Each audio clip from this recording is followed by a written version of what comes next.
One day, Yusuke Urameshi was killed in a car accident. He awoke as a ghost and was given the chance to regain his life by hatching a dangerous spirit beast that fed off his own energy.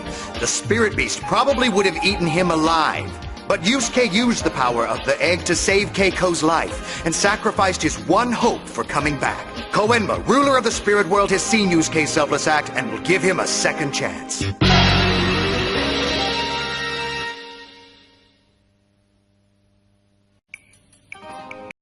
Kailan ba talaga ako makakabalik sa amin? Wala na akong narinig mula sa kanya. Alam mo namang masyadong maraming ginagawa si Jericho. Bata lang yun. Pero kung magsalita, akala mo matanda. Kung matanda na siya, dapat tuparin niya ang pangako niya. Pasensya ka na kung naiinip ka na. Jericho! Ako ah! Huwag kang lalabas ng bigla. Nagulat tuloy. Jericho, kailan mo ba papabalikin si Eugene sa kanyang katawan para tumahimik na siya? Yun nga ang pag-uusapan namin kaya ako narito eh. Sumama ka!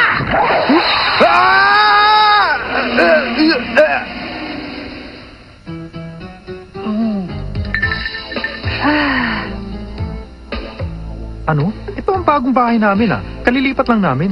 Ngayon na ba ako babalik sa katawan ko? Huwag kang mataranta. May antas ang katawan at ang kaluluwa. Hanggat hindi nagtutuma ang dalawa, hindi ka ba makakabalik sa iyong katawan? At bukas na iyon.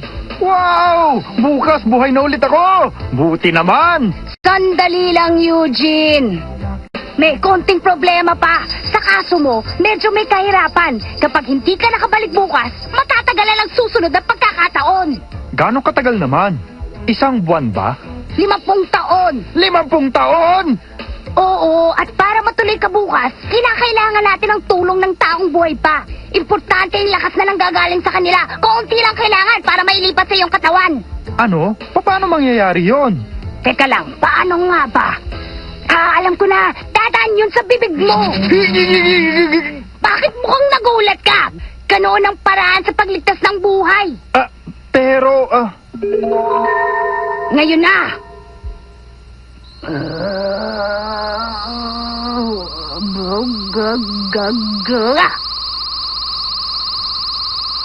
Sandali, anong ginagawa mo?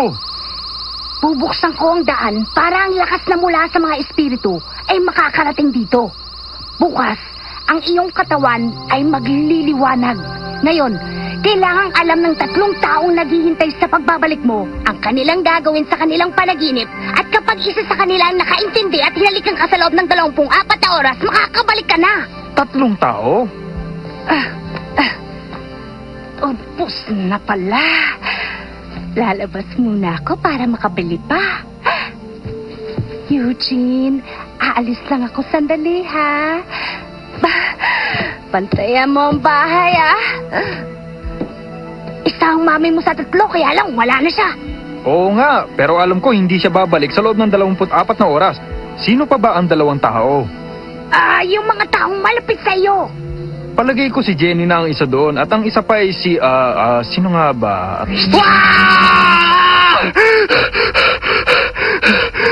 Napakasamang panaginip! Nakakatakot!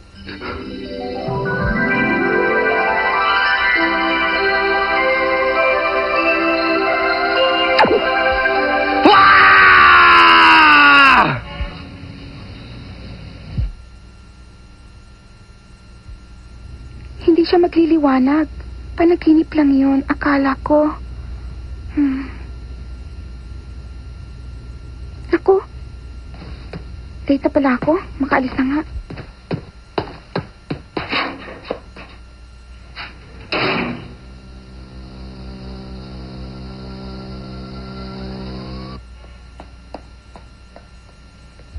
Mukhang naiintindihan niya ata Ang lakas sa espiritu ay dahan-dahang pumapasok sa iyong mga paa. Pagdating ng hapon, magliliwanag ang buong katawan mo. Si Jenny lang ang pag-asa ko. Pero papasok na siya sa eskwelahan. Kaya kailangan maghintay. Ang sikat ng araw ay kailangan ng halaman. Inaabsorb niya ito at ginagawang chemical energy. Absent si Ang Alfred. oxygen at Tatanungin ko pa glucose ay naman siya mula tungkol sa sa light panaginip energy, ko. carbon dioxide at tubig. Si Jenny! Jenny, excuse ka muna! Apo! Sumunod ka, madali. At may sakit ang mami mo. Ho? I'm afraid she's overworked herself in this hot weather, Mr. Yukimura. But with a day's rest, we think she'll be fine. Thank you, Doctor. Thank you very much. Keiko, they say she'll be fine. Now let's give her a chance to sleep now. No, I'm staying right here. Oh, how unlucky this is. She'll stand at her mother's bedside all night, but you're the one. Ang balikan niya ang katawan mo. Hindi niya iiwan ang mami niya. Lalo na at ganyan ang kalagayan niya. Siguradong babantayin niya to. Eugene! Kumalat na ang kapangyarihan sa buong katawan mo. Ang kulang na lang ay ang lakas na nagmumula sa buhay na tao.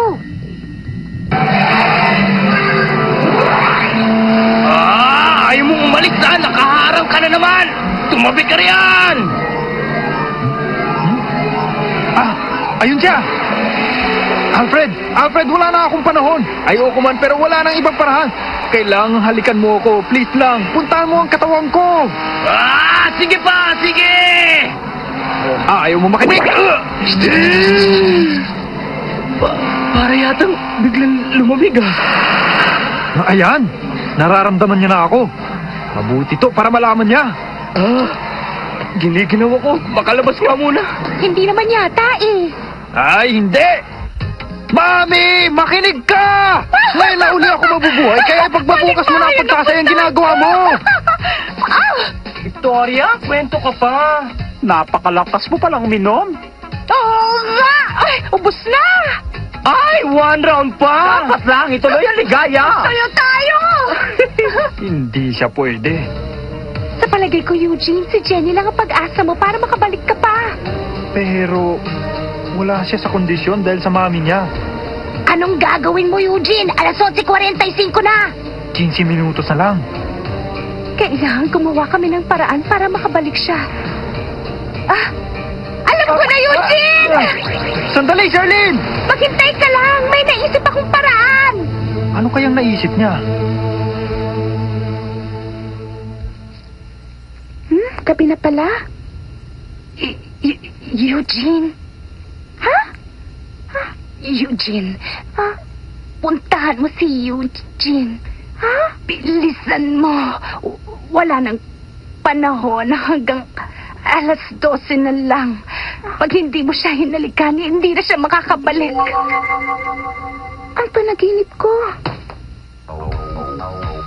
5 minuto na lang. Anong gagawin natin kung hindi siya nakarating?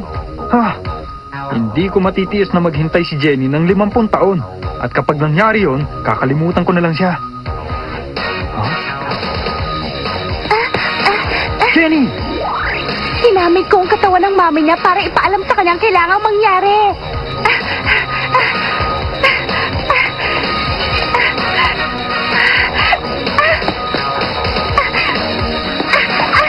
Aabot siya. 3 minuto na lamang.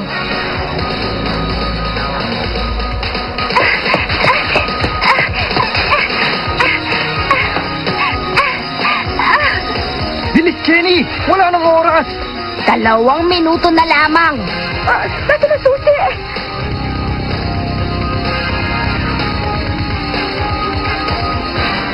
1 minuto.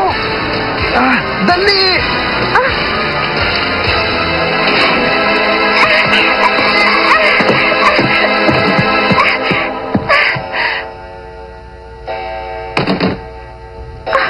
Ang liwanag!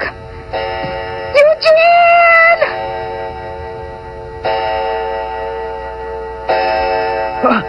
Jenny!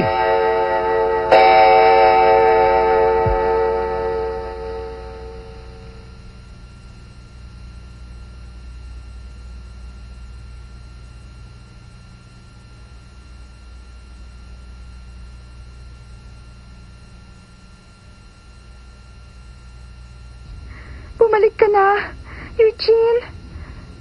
Please. Hindi. Hindi. Hindi. Eugene! Ikinalulungkot ko. Teka.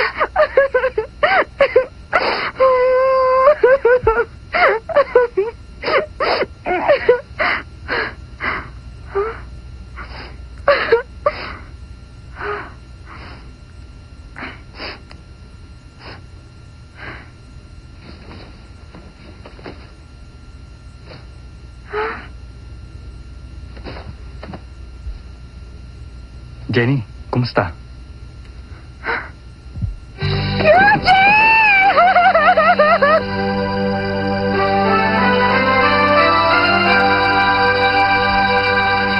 Kamuntik na! Mabuti naman, ayos na! Tapos na ang kaso. Ano ba ang sinasabi mo, Charlene? Marami pang darating na pagsubok. Ha? Mas mahirap ang pagsubok na ito kumpara noong nakalutang pa siya dito at kasama natin siya.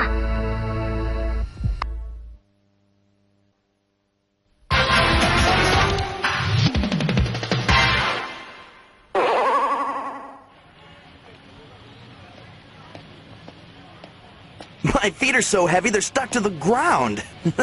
Man, I love gravity. Kaibigan, baka pwede mo kami bigyan ng pera. Nawala ang pera namin, kaya kailangan namin yun ngayon. Hindi ba dapat lang na tulungan mo kami? Ibigay mo na lang sa amin lahat ng pera mo. Teka, ako ba ang kausap niyo? Ha? Nakikita niyo ako? Ano ba sa palagay mo? Ha? Nakahawakan ko kayo at nakakausap. Ang sarap ng mabuhay. Magaling! Niloloko mo ba kami? Bumalik ka nga rito! Teka, tama na. Mukhang may sira yata ang ulo niyan eh. Dito! Ha? Dito! Halika!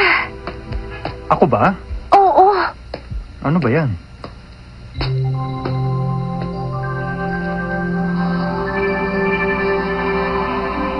Ipinanganak kang may kakaibang tadhana, kaya't ikaw ay naiiba sa pangkaraniwang tao. Taglay mo ang kakaibang kapangyarihan. Oo.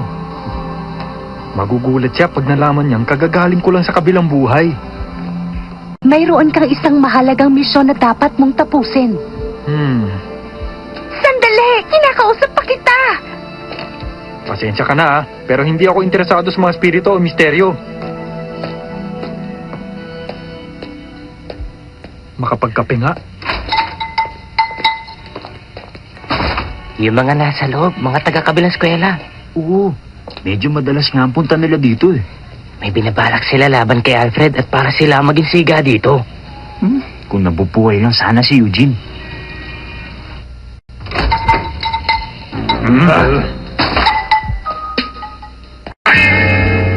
Mula sa kabilang eskwela nga sila. At noong natutulog ako, marami silang gulong ginawa dito. Itong order niyo, sir. Sa ayos ng upo niya, mukhang siya ang leader ng grupo nila. Bigla siya nagkaroon ng sungay. Baka naiisip ko lang yan. Ang tagal naman itong si Alfred. Oo nga, mukhang hindi sa darating ah. Sumusunod ba talaga si Alfred sa mga gusto mo, ha? Siyempre naman. Sa katunayan, pinagnakaw ko siya ng comics para sa akin. At dadalhin niya dito yun ngayon. Kaya maghintay-hintay lang kayo. Darating yun.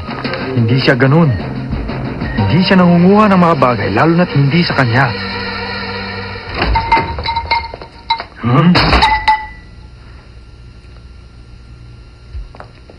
Nasaan si Chichi? Nasaan siya? Ha? Relax ka lang, Alfred. Dala mo ba yung pinangako mo? Eto! Hindi. Ayan na! Ngayon, tuparin mo yung pangako mo. Nasaan si Chichi? Teka, hindi ba't sabi ko nakawin mo mga ito? Ha? Binayaran mo ang mga ito, hindi ba? Wala ka ng pakialam kung binili ko yan o ano. Hindi ganun. Tinuruan kita para magnakaw. Para malaman mo ang pakiramdam nito. Hindi ito ang pinag-usapan natin, Alfred. Mag-sorry ka. Ha? Mag-sorry ka. Dahil hindi mo tinupad ang usapan natin. Hindi maaari. Sumusobra na kayo, Tama na! Anong ginagawa mo? Sorry na. Hindi ako tumupad. Sorry na. Hindi kita marinig. Sorry na! Alfred, para lang kay Chichi. Nagawa niya yun. Kawawa ka naman. Ang dali mo naman palang lokohin. Ganito ba ka-importante ang pusang ito sa'yo, Alfred? Gigi! Huwag niyo siyang sasaktan, ha? Pakiusap lang, ha? Hindi ako makapaniwalang tulad niya isang siga dito. Mag-ingat kayo sa mga sinasabi ninyo, ha? Kayang-kaya kayong labanan lahat ng kaibigan naming si Alfred. Imposible. Mahilig yata mag-alaga ng pusa si Alfred. Tingnan mo! Tama na! Ano bang pakiramdam mo? Alam mo ba na para maging masaya ang buhay, ay dapat na maging masama ka? Sa huli, ang masama rin ang nananalo. Tignan mo si Eugene. Yan talaga ang masama. Nahirapan niya kaming kalabanan siya. Mabuti na lang at pumanaw na siya. Oo, napahamak siya dahil sa pagligtas sa isang bata. Hindi niya dapat ginawa yun. Napahamak tuloy siya dahil lang sa isang bata. Ano bang binabalak nyo? Gagawin ko lahat, ibalik mo lang ang pusa ko! Ito ang naisip kong kondisyon. Bugbugin mo sila. Ano? Alam mo kasi, kanina pa sila nakatingin sa akin. Titigil ka lang kapag sinabi kong tigil. Sige, simulan mo na. Hindi ko kayang gawin sa kanila yun! Ganun ba? Sige!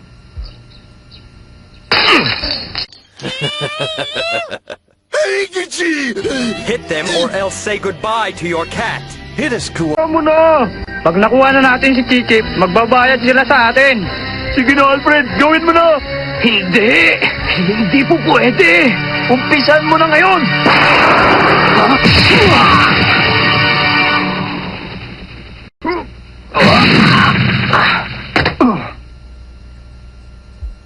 Sino ba yun?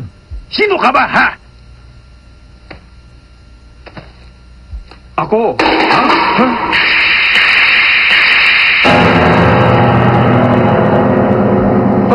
Eugene, akala ko patay ka na. Eugene, bumalik ka nga!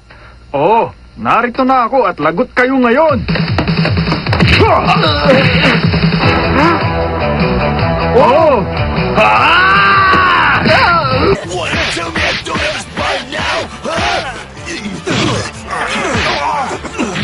Here, hold this guy, would you? Hey, get the sheep.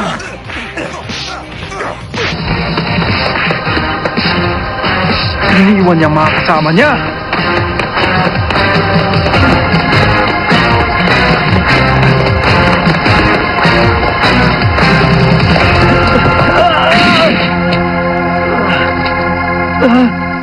Humanda ka ngayon.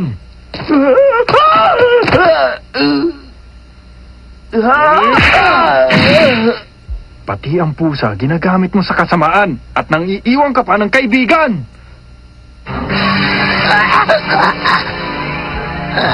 Ano to?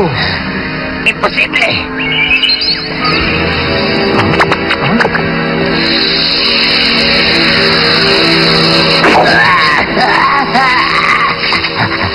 Paano nangyari yun? Nahuli ako ng ordinaryong tao. Hindi niya dapat ako mahawakan. Paano nangyari to? Ano kaya to? Nagsasalita pa. Naiintindihan niya sinasabi ko! Siya si Jackie. Isa siyang kriminal at 5 ang kaso niya sa kabilang daigdig. Naninirahan siya sa kaluluwa ng isang masamang tao. Tinutokso niya ito para gumawa ng masama. Ikaw ang manghuhula, di ba? Oo, masasamang tao lamang ang sinasaniban ni Jackie. Mabuti naman at nahuli mo siya. Dahil yan ang misyong naghihintay para sa iyo. Mas marami pa ang dadaanan mong pagsubok. Ano? Ikaw ay magiging isang detective ng kabilang daigdig. Detective ng ano? Ano ba yun? Ito ang iyong misyon. Wala kang ibang dapat gawin kundi tanggapin ito. Ano? Sino ka ba para sabihin sa akin yan, ha? Hindi mo ba ako natatandaan? Ha? Ikaw na naman?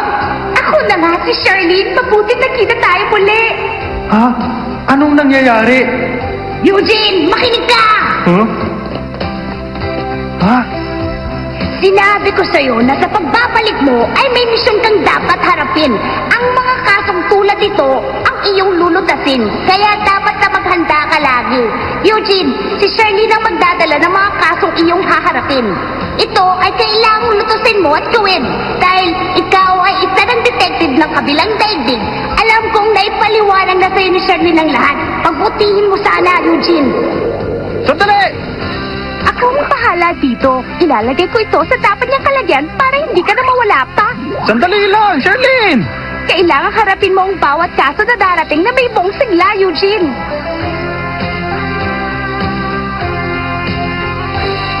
Simula pa lamang ito ng pagsubok ng sinasabi ni Jericho.